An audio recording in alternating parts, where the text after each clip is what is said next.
Mga kababayan, magandang gabi. Welcome back sa ating channel, #WalkWithLan, ang iyong go-to channel para sa mga totoong usapan sa Philippine politics. Wala po nung filter ha, walang bias. Well, except sa katotohanan. Ako si Lan at ngayon ha, may breaking chismis tayo na nagpapakulo sa social media. Kapapasok lang, malubha na daw ang sakit ni PBBM.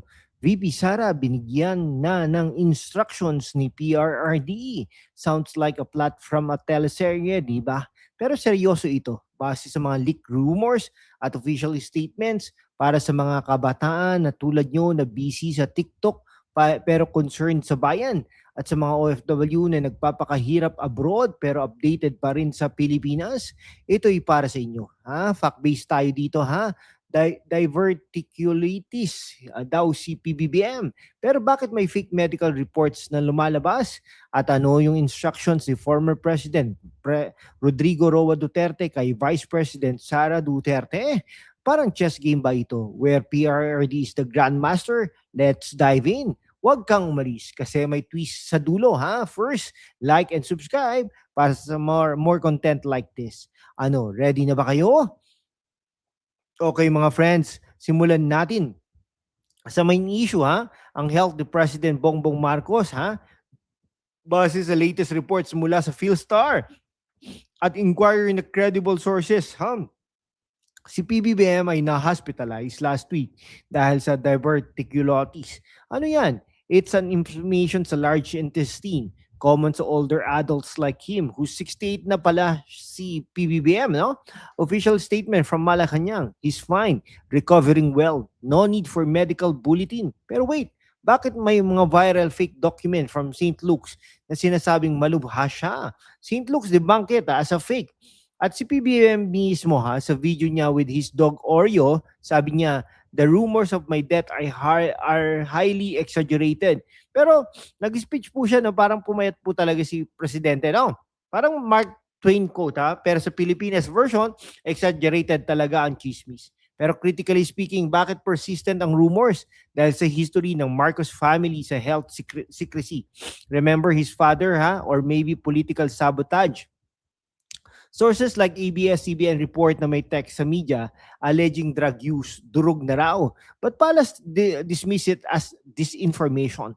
Para sa mga kabataan, ito example ng fake news sa era ng AI.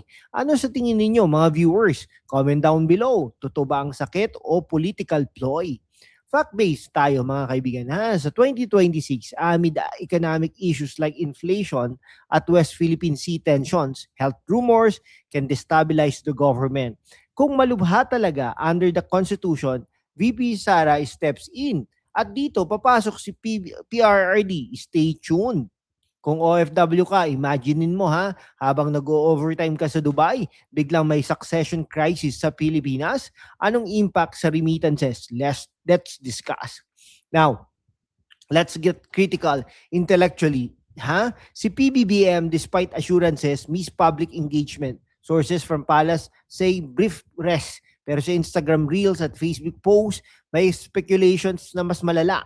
Parang absent sa class pero sabi ng teacher, he's okay, just resting. Pero tayo mga estudyante ng politics, alam nating may something fishy. Sa 2026, his administration faces criticisms on drug war reversal. Remember, under him, the ICC probe on PRRD intensified, leading to his detention. Coincidence or vendetta? Bongbong's leadership, bagong lipunan ba talaga? Inflation high, corruption allegations sa bagong Pilipinas projects, at weak stance sa China. Compared to PRRD's era, crime down, infrastructure boom, base sa Pulse Asia surveys, trust ratings si PBBM dropping while Sara soaring. Mga kabataan, kayo ang future. Hindi ba mas maganda ang decisive leadership like Duterte's? OFWs under Marcos, visa issues at labor rights abroad weakening. Parang diet promises weight loss pero lumalaki pa rin ang problema.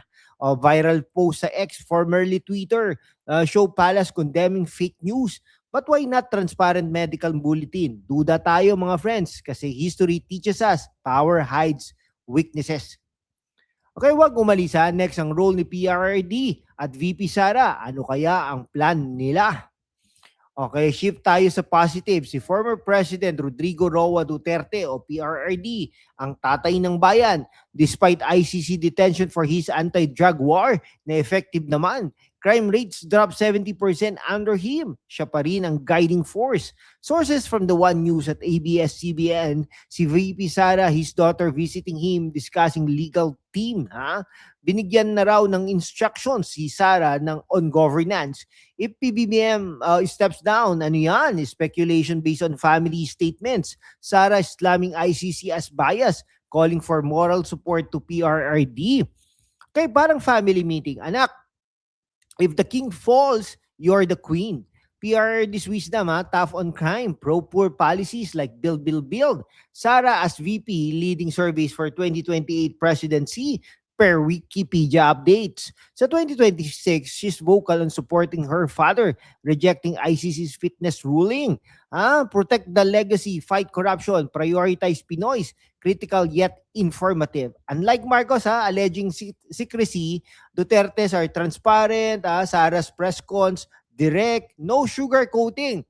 Para sa mga kabataan, Sara's education reforms as ex-Deputy Secretary, empowering kayo. PRD's anti-crime stance made Pinas safer for your families. Ano sa tingin ninyo? Ready na ba si Sara for higher office? Comment down below. Kung malubha si PBBM base sa rumors, not facts, VP Sara takes over temporarily. Instruction ni PRD, strengthen alliances, push anti-ICC stance, focus on economy. Sara's recent statements on not trusting ICC, planning to consult PRRD on lawyers. Para Game of Thrones, House Duterte rising. Marcos admin's failure amplify this. Health scare exposes vulnerabilities. Under Constitution Article 7, if President is incapacitated, VP acts. Para sa mga OFWs, stability key sa jobs abroad. Ito'y chance for change. Duterte-style decisiveness. Speculation natin, 2028 elections, Sara leading polls, stay vigilant mga kababayan. Okay, mga kababayan, sa mundo kung saan ang kasinungalingan ay nangingibabaw, ang katotohanan ng unang sinisikil. Pero kasama kayo magpapatuloy tayo sa laban, walang takot, walang kinikilingan, at laging handa para sa bayan.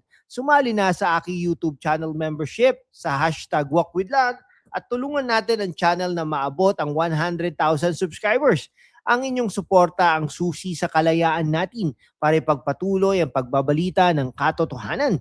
Salamat at kita-kits sa laban, Mabuhay po kayo. To wrap it up, rumors on PBBM's health. Okay, diverticulosis. Ano ba yan? But persistent fakes. Instructions sa PRD kay Sara, likely guidance amid ICC chaos, positioning her strongly.